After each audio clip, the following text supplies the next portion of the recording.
Abracadabra and alakazam!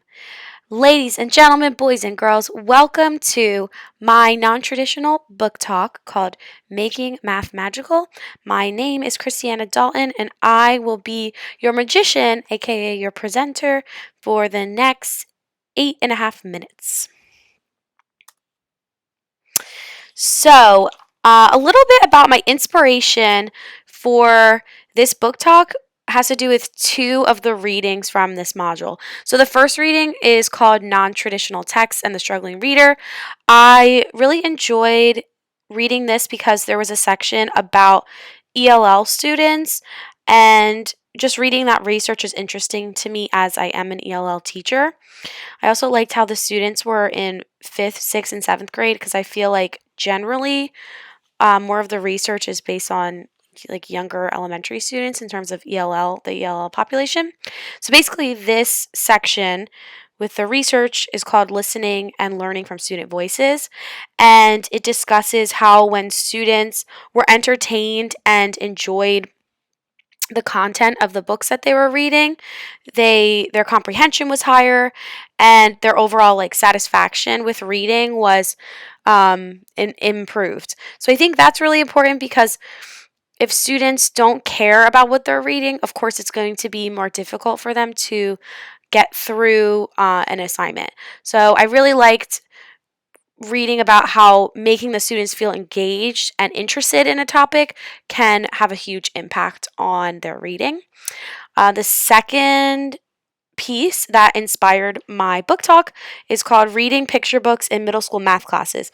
Now, I really liked this one as well because the project goals were really great, and I thought that the lessons themselves were really creative. It was just a really interesting concept. So basically, what this instructor did was had students keep a graffiti journal in their math class to make them more interested and engaged in the content area. I'll go through some of their project goals. So because I really liked these as well.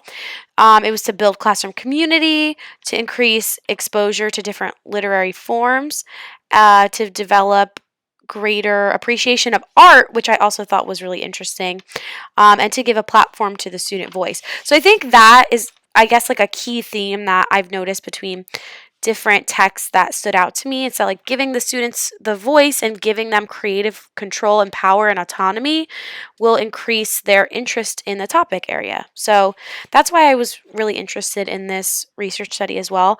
Some of the quotes from the students in this study like included, "Reading is the best. Reading is fun, relaxing, and enjoyable.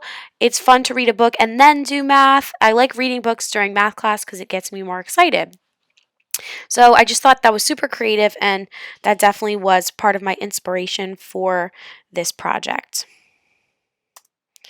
All right, so this would be the pitch that I would give to teachers about this book. So the book is called Make Your Own Magic Tricks, and I just have like a little spiel that I'll do. Is teaching mathematics not feeling so magical? Do I have the solution for you? Get your students excited about learning math by making your classroom a magic show. In this non-traditional book talk, I'm going to show you how to make your classroom as exciting as Harry Houdini's World Tour.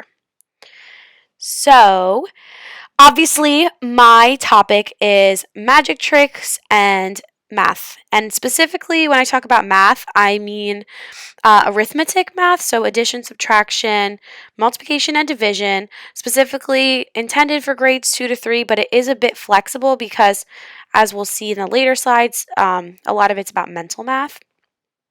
So, yeah, let's just jump right in to the next slide. A few of the sections that really stood out to me were called dice deception, multiplying money, and hidden numbers. That's because all three of these activities it enabled the students to work through word problems in a meaningful way because they're doing a magic trick, right? They have to know what they're doing if they're presenting something. And all three of these included some kind of addition, subtraction, multiplication, and or division. What I also found really great about this book is that it came with props. So there are these like pop out dice templates that would be used for all three of these activities that I just talked about. And then there were also some other props in the book as well. So I thought it was convenient, and it was just a cool way to get students working through something that's different than what they typically do in a school day. Um, I'm gonna do a bit of an example of how I would work through the dice deception activity. But before I do that, I just wanted to talk a little bit about more about the content itself. So I did talk about the arithmetic skills, right? The addition, subtraction, multiplication, and division. But I also think that this is a really helpful skill for students not only to work through the word problems, but also to develop more content related vocabulary. It's kind of like this I plus one theory, the crash in I+1 theory, where you're meeting students at their current level but pushing them further a little bit by making the activity more challenging. And I think that something like this really would do that for students and make the learning experience engaging for them. So let's go on to my mini lesson on dice deception. The way that I would set this up is first introduce key vocabulary that might be difficult for students, and I would do this by using a PowerPoint presentation. So, key vocabulary, let's jump right in. So, what I would do is put the word on the board with a picture that could like be associated with that word. Then I would have a student try to sound out the word, and then I would give a few students the chance to write what they think the word might mean based on the picture. And then after that, of course, I would reveal the definition. And I would do that for a couple of the difficult words. So I have deception. Another one in this section that might be difficult for them is outcome. Mental arithmetic might be a difficult word for second and third graders. And then I also wanted to highlight dice versus die, obviously, because the word die has more than one meaning, and some students just might not know that die is the singular form of dice, and that is included in this book throughout different sections. So I thought that that was also an important vocabulary term to go over.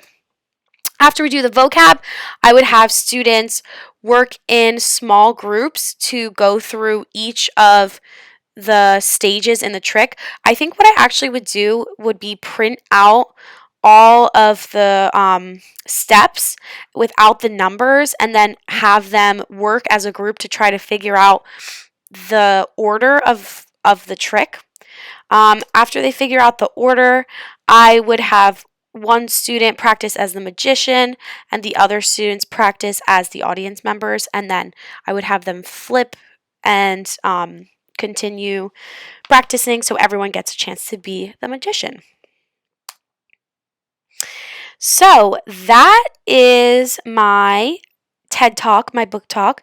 Yeah, I think that those two pieces in the module were really like the readings were what really inspired me to do something like this, because I think having interesting material is really important for making students excited about learning, and I think that's just a really critical part in the process of teaching and being a good instructor. So, thanks for listening.